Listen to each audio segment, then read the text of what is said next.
Welcome to the chainsaw assembly video. Lay out the contents of the box. This is the chainsaw power head. There you have the chain and the bar, the toolkit and the fuel mixing tank. There's the manual book. Open the toolkit and lay out its contents: a combination spanner, a round file, an Allen key, a bump spike, and fasteners for the bump spike. You also have a small screwdriver for carburetor adjustments. Remove the chain brake assembly.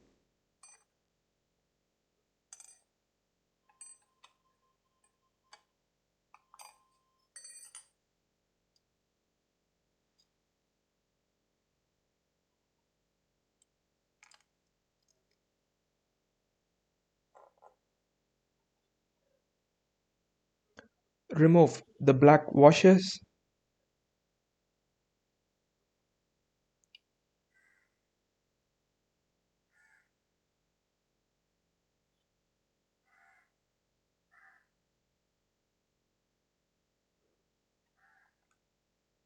Pick up the bump spike and fasteners.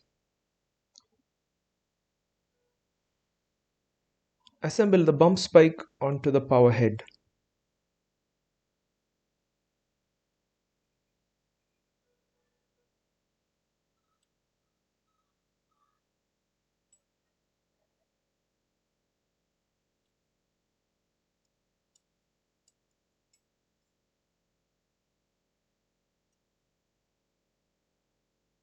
Use the Allen wrench to secure the fasteners.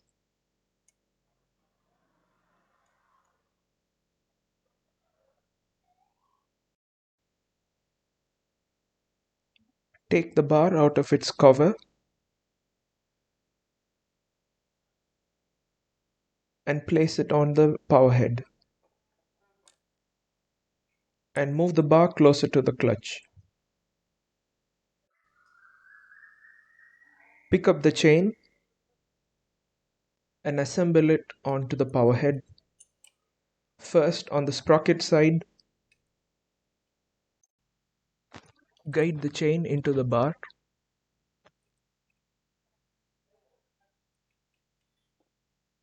And then pull the bar outwards.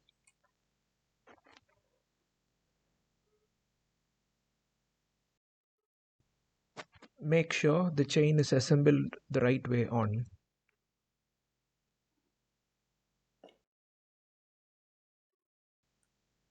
Now assemble the chain brake onto the power head. Make sure the chain adjuster peg aligns with the lower hole of the bar.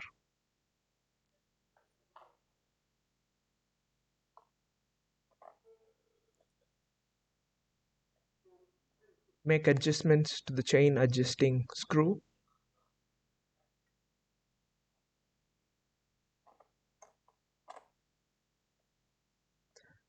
Make any final adjustments and the cover will pop back onto the bar.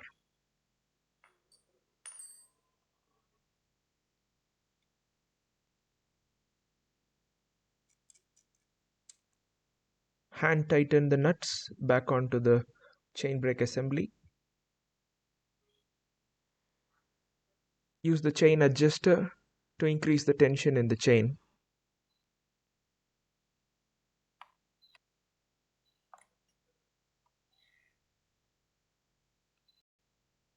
When pulled, the chain should extend about 6 mm above the bar. Make any final adjustments to the chain tension.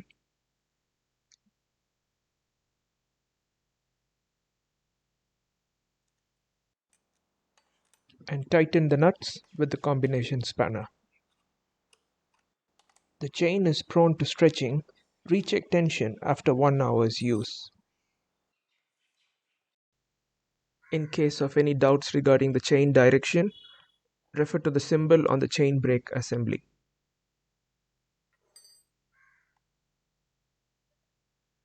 Put the chainsaw on its side.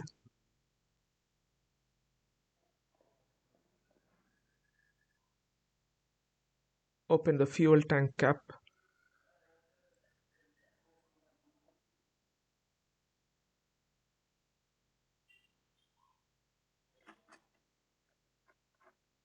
Pour in the pre-mixed fuel, which is gasoline plus 2T oil in the ratio of 25:1, which is what we will be using for the first 20 hours of operation. A detailed video on fuel mixing is provided at the end.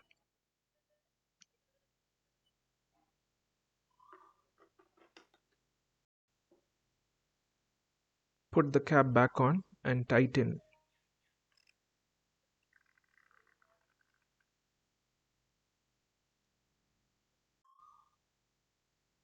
Open the oil tank cap. This is where the chain lubrication oil is filled. Now this oil can be regular 4-stroke 2040 oil, or if you're concerned about environmental poisoning, any vegetable oil is a good replacement. In this case, we are using peanut oil.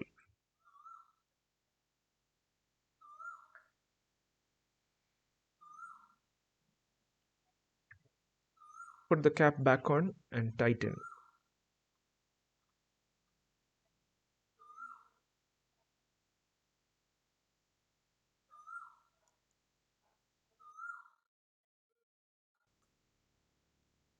Wipe off any oil droplets using a rag.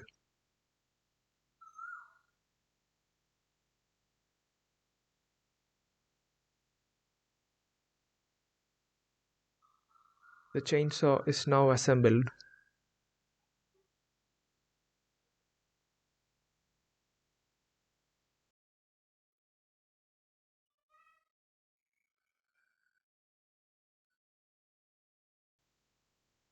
Let's take a look at the chainsaw controls.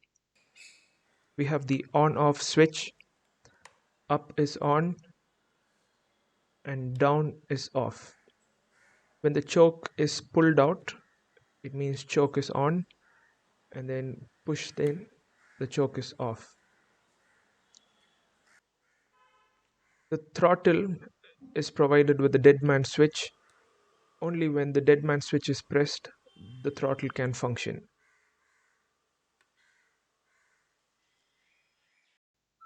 Chain brake off, chain brake is on. Some notable features.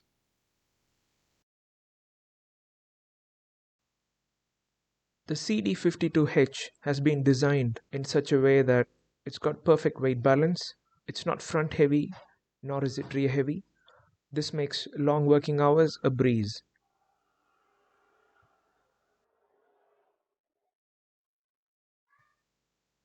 The chainsaw is equipped with a chain brake assembly for the safety of the user.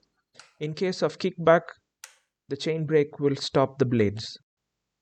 The CD52H model chainsaw is specially equipped with an easy start recoil starter. A gentle pull is all it takes to start the chainsaw.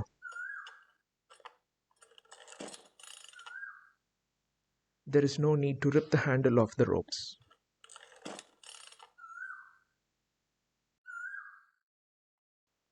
The CD52H chainsaw is fitted with anti-vibration mounts that isolates engine vibration from getting to the handle. This helps reduce fatigue during extended working hours. The chainsaw is fitted with a chain catcher to catch the chain when it comes loose or breaks away, thereby protecting the user. Let's take a look at the starting procedure. Put the switch to on position, pull the choke out.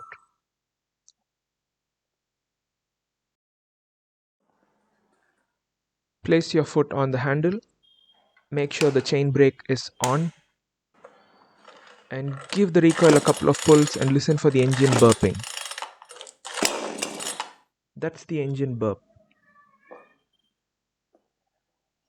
Now push the choke back in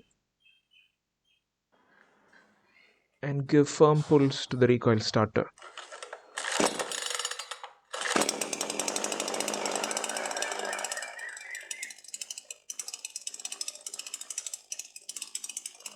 release the chain brake and apply throttle.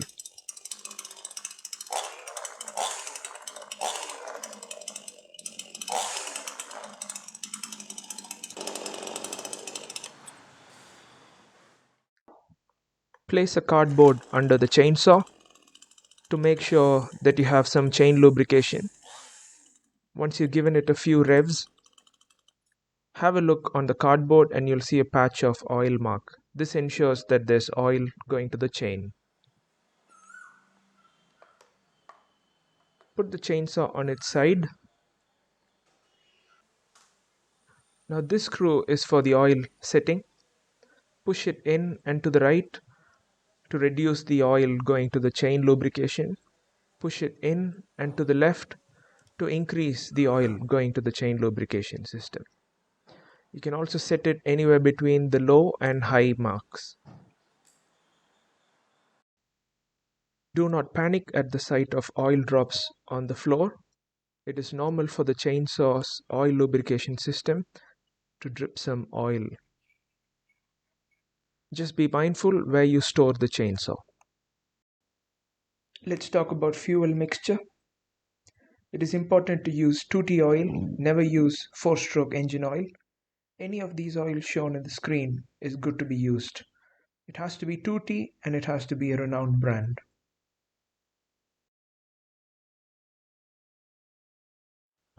Looking at the fuel mixing can, the one on the left small tank is for 2T oil and one on the right big tank is for straight gasoline. Now let's say you want to do a 25:1 mix ratio. You fill up the big tank with straight gasoline up to the 10 mark, which represents 1 liter, and then you pour 2T oil into the small tank to the 10 mark. Now if you want to do half a liter, just do the same, but instead of 10 you got to use the 5 mark. Now let's say you want to do a mixture of 30:1, use this side of the tank and do the same thing again. Pour straight gasoline until the 10 mark, which represents 1 liter, and pour 2T oil into the small tank up to the 10 mark under the 30:1 ratio. And if you're going to do half a liter of mix, just do the same thing again, but instead of 10 you got to use the 5 marks.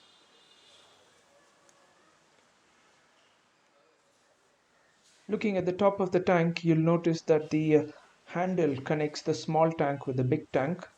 When you filled up each tanks with respective amounts of fuel and 2T oil, just turn it around and give it a good mix so that the oil and fuel mixes. Then when you put the tank back on the floor, you'll have ready mixed fuel ready to use in the chainsaw.